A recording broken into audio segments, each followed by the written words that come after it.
আসসালামু আলাইকুম ওয়া রাহমাতুল্লাহি ওয়া বারাকাতুহু। বিসমিল্লাহির রহমানির রহিম। আলহামদুলিল্লাহি রাব্বিল আলামিন ওয়াস সালাতু ওয়াস সালামু আলা নাবিয়িনা মুহাম্মদ ওয়া আলা আলিহি ওয়া আসহাবিহি আজমাইন, আম্মা বা'দ। রব্বি জিদনি ইলমা, রব্বি ইশরাহ লি সাদরি ওয়া ইয়াসসির লি আমরি ওয়াহলুল উকদাতাম মিন লিসানি ইয়াফকাহু কওলি। রব্বি ইয়াসসির ওয়া লা তু'আসসির ওয়া আতাম্মিম বিল খাইর। ওহির পথ আসন কোরআন শিক্ষা গ্রুপের সম্মানিত শিক্ষার্থী ভাইয়েরা, আজকে আমাদের ওহির পথ আসন কোরআন শিক্ষা গ্রুপের প্রথম ক্লাসে আমাদের সূরা থাকছে সূরাতুল ফাতিহা। সূরাতুল ফাতিহাতি মাক্কিয়াহ। সূরাতুল ফাতিহাতি মাক্কিয়া, এটি হচ্ছে মাক্কি সূরা এবং মাদানী সূরা সম্পর্কে আমি আপনাদেরকে বিস্তারিত উপরে বয়সের মধ্যে বলেছি এবং সেখানে আরো কিছু নিয়ম কানুন বলেছি। তো সেই নিয়ম কানুনগুলি আপনারা উপরে বয়সটা ভালোভাবে শুনে শিখে নেবেন এবং আপনারা শুধুমাত্র সূরাতুল ফাতিহা 1 নম্বর আয়াত থেকে 4 নম্বর আয়াত পর্যন্ত তেলাওয়াত করে শোনাবেন। আমি বানান করে দেব আপনাদেরকে, আপনারা বানানগুলি পড়ে ভালোভাবে শিখবেন। আপনাদের সবাইকে বলছি, আপনারা সবাই বানানগুলি অবশ্যই পড়বেন যাতে করে আপনাদের ব্রেনে এই বানানগুলি বসে যায়। তো এখানে সূরাতুল ফাতিহার মধ্যে 7টি আয়াত, এতে কোনো দ্বিমত নেই। দ্বিমত হয়েছে শুধুমাত্র বিসমিল্লাহির রহমানির রহিম নিয়ে। বিসমিল্লাহির রহমানির রহিম এটা কি সূরাতুল ফাতিহার অংশ নাকি শুধুমাত্র সূরাতুন নামালের অংশ, এবং নাকি একটি সূরা আর একটি সূরার মধ্যে ব্যবধান করার জন্য এই অংশটুকু তেলাওয়াত করা হয়। আসলে এটা হচ্ছে প্রতিটি সূরার প্রথমের অংশ। প্রতিটি সূরার প্রথমে বিসমিল্লাহির রহমানির রহিম লেখা হয় একটি সূরা আর একটি সূরার মধ্যে ব্যবধান করার জন্য, এবং পাশাপাশি সূরা নামলের আয়াতও বটে। তো শুধুমাত্র সূরা তওবা ব্যতীত সূরা তওবার শুরুতে বিসমিল্লাহ লেখা হয় না। তো এখন আমরা আউযু বিল্লাহ পড়ব। আউযু বিল্লাহ পড়ার নিয়ম হচ্ছে, আমরা যখন কোন সূরার প্রথম থেকে পড়ব তখন আউযু বিল্লাহ এবং বিসমিল্লাহ একসাথে পড়ব, আর যখন কোন সূরার মাঝখান থেকে আরম্ভ করব তখন শুধুমাত্র আউযু বিল্লাহ পড়লেই চলবে, বিসমিল্লাহির রহমানির রহিম পড়তে হবে না। তো আমরা যেহেতু সূরা প্রথম থেকে পড়তেছি তাই আমরা আউযু বিল্লাহ পড়ব এবং বিসমিল্লাহ পড়ব একসাথে। আমি আরম্ভ করতেছি, আপনারা একটু ভালোভাবে মনোযোগ দিয়ে শুনুন। أعوذ بالله من الشيطان الرجيم بسم الله الرحمن الرحيم। আমি বানান করে দিচ্ছি, আপনারা অবশ্যই সবাই বানানগুলি মনোযোগ দিয়ে করবেন। আমি কিভাবে বানান করতেছি সেটা আপনারা খেয়াল করবেন এবং আপনারা একটু একটু অংশ করে আপনারা বানান করবেন, অল্প অল্প করে প্রথমে বানান করবেন, এরপর পুরোটা একসাথে পড়বেন। যেমন আমি বানান করে দিচ্ছি, লক্ষ্য করুন। বা সিন জের বিস, মিম লাম জের মিল, লাম খাড়া জবর লা, হা র জের হির, র হা জবর রহ, মিম খাড়া জবর মা, বিসমিল্লাহির রহমা। এখানে আল্লাহ শব্দ লামের ডানে জের হলে আল্লাহ শব্দ বারিক হবে, পাতলা করে পড়তে হবে। রর মধ্যে জবর এবং পেশ হলে র মোটা করে পড়তে হবে, এখানে র মোটা করে পড়তে হবে। বিসমিল্লাহির রহমা, নুন র জের নির, র জবর র, হা ইয়া জের হি, মিম জের মি, নিররহিমি। এখানে ওয়াকফ করলে হবে নিররহিম। বিসমিল্লাহির রহমানির রহিম। এখানে আপনারা দেখতে পাচ্ছেন জেরের বাম পাশে ইয়া সাকিন। জেরের বাম পাশে ইয়া সাকিন হচ্ছে মধ্যে তবিঈ বা মধ্যে আসলি। তো মধ্যে তবিঈর পরে যেহেতু মিমের মধ্যে ওয়াকফ করা হয়েছে সে কারণে মধ্যে তবিঈটাকে 3 আলিফ টানতে হবে, তখন মধ্যে তবিঈ নামটা পরিবর্তন হয়ে মধ্যে আরজি হয়ে যাবে। মধ্যে আরজি হয়ে যাবে, 3 আলিফ টানতে হবে। তো এই নিয়মটা আপনারা সবসময় লক্ষ্য রাখবেন, এটা প্রতিটি আয়াতের শেষে এবং নিয়মটা থাকে। এবং এখানেও নিয়মটা, এখানেও একই নিয়ম, এখানেও একই নিয়ম, এখানে একই নিয়ম, সে কারণে নিয়মটা আপনাদেরকে বলে দিলাম। বিসমিল্লাহির রহমানির রহিম। আলহামদুলিল্লাহি রাব্বিল আলামিন। হামজা লাম জবর আল, হামিম জবর হাম, দাল পেশ দু, আলহামদু। আপনারা এইভাবে একটু একটু করে বানান করবেন। লাম লাম জের লিল, লাম খাড়া জবর লা, হা জের হি, লিল্লাহি, আলহামদুলিল্লাহি। র বা জবর রব, বা লাম জের বিল, রব্বিল, আইন খাড়া জবর আ, লাম জবর লা, মিম ইয়া জের মি, নুন জবর না, আলামিন। এখানে যে নিয়মটা বললাম আপনাদেরকে এখানেও একই নিয়ম। জেরের বাম পাশে ইয়া সাকিন মধ্যে তবিঈ, মধ্যে তবিঈর পরে নুনের মধ্যে ওয়াকফ করা হয়েছে, সে কারণে নুনের জবরটা জজম হয়ে যাবে, সাকিন হয়ে যাবে। সে কারণে এই ইয়াটাকে 3 আলিফ টানতে হবে। এভাবে 3 আলিফ টানাটাকে মধ্যে আরজি বলে। তো মধ্যে তবিঈটা নামটা পরিবর্তন হয়ে মধ্যে আরজি বলবে, তখন 1 আলিফের পরিবর্তে 3 আলিফ টানতে হবে। আলহামদুলিল্লাহি রাব্বিল আলামিন আর রহমানির রহিম। এখানে লক্ষ্য করুন আলিফের মধ্যে জবর নেই, তবু আমরা জবর ধরে পড়ব। যদি একসাথে আমরা মিলিয়ে পড়তাম তখন পড়তে হতো আলহামদুলিল্লাহি রাব্বিল আলামিন আর রহমানির রহিম। তখন নুনটা কি রকে ধরতো। এখন যেহেতু ওয়াকফ করেছি এখানে, সে কারণে আমরা আলিফের মধ্যে একটা জবর দিয়ে পড়ব।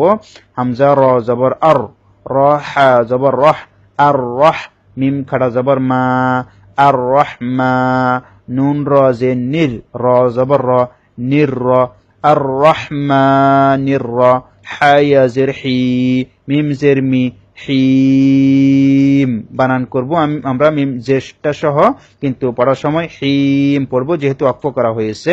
ওয়াকফের নিয়মগুলি আপনাদেরকে বিস্তারিত কায়দা ক্লাসগুলির মধ্যে আলোচনা করেছি।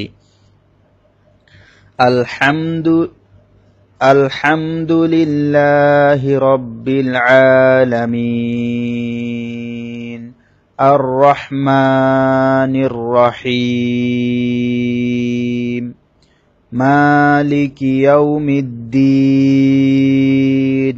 মিম খাড়া জবর মা, লাম জেল্লি, কাব জের কি, মালিকি একালিফ টানতে হবে, ইয়া ওয়াও জবর ইয়াউ, মালিকি ইয়াউ, মিম দাল জের মিদ, দাল ইয়া জের দি, নুন জেন্নি, মিদ্দিনি ওয়াকফ করলে মিদ্দিন, মালিকি ইয়াউমিদ্দিন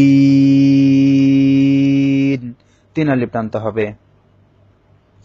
আলহামদুলিল্লাহি রাব্বিল আলামিন আর রহমানির রহিম মালিকি ইয়াউমিদ্দিন ইয়্যাকা না'বুদু ওয়া ইয়্যাকা নাস্তাঈন। হামজা ইয়া জের ই, ইয়া আলিফ জবর ইয়া, ইয়া, ইয়ার মধ্যে তাসদীদ হলে ইয়া শক্তভাবে উচ্চারণ হবে। ইয়া জবর বাম পাশে খালি আলিফ, এক আলিফ টানতে হবে।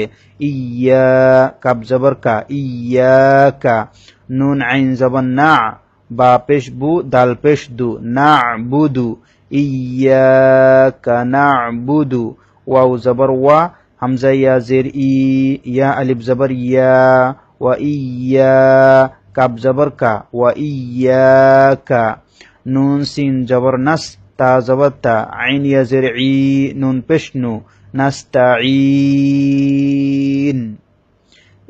ইয়্যাকা না'বুদু ওয়া ইয়্যাকা নাস্তাঈন। বিসমিল্লাহির রহমানির রহিম আলহামদুলিল্লাহি রাব্বিল আলামিন আর রহমানির রহিম মালিকি ইয়াউমিদ্দিন ইয়্যাকা না'বুদু ওয়া ইয়্যাকা নাস্তাঈন। এখন এখানে একটি নিয়ম আপনারা দেখতে পাচ্ছেন, এখানে কিছু লেখা এখানে দেখতে পাচ্ছেন, এখানে লেখা রয়েছে আজকের পাঠে ব্যবহৃত তাজবিদের নিয়মাবলী ও সংকেত পরিচিতি।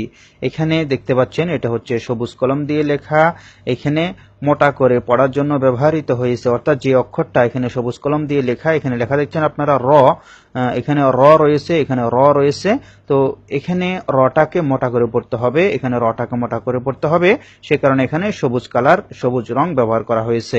তো বাকি এখানে আপনারা হলুদ কালার দেখছেন, এখানে লাল রং দেখছেন, কিংবা এটাকে বলা যেতে পারে লাল, অনেকটা লালের পাশে, কিংবা মেরুনও বলা যেতে পারে।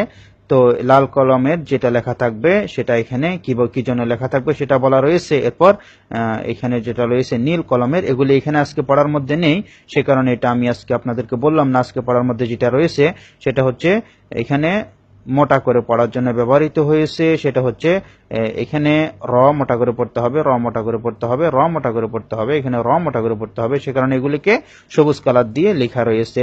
তো এইভাবে ইনশাআল্লাহ আমরা ধারাবাহিক নিয়মগুলি খুব সহজভাবে আমরা আয়ত্ত করে নিতে পারবো যদি আমরা এই লেখাগুলি ফলো করি।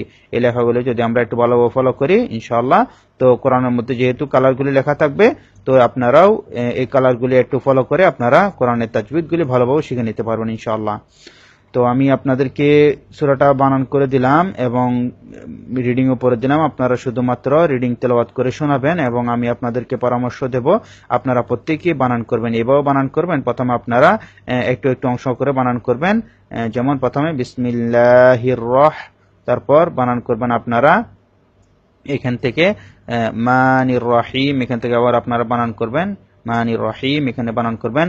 এরপর আপনারা একটু একটু করে বানান করবেন, এখানে এসের মধ্যে প্রথমে আলহামদু এভাবে বানান করবেন, তারপর আপনারা বানান করবেন লিল্লাহি, এরপর বানান করবেন আপনারা রব্বিল, এরপর বানান করবেন আপনারা আলামিন। এভাবে একটু একটু বানান করে আপনারা পুরা আয়াতটি প্রথমে বানান করবেন, এরপর আপনারা রিডিং পড়ার চেষ্টা করবেন।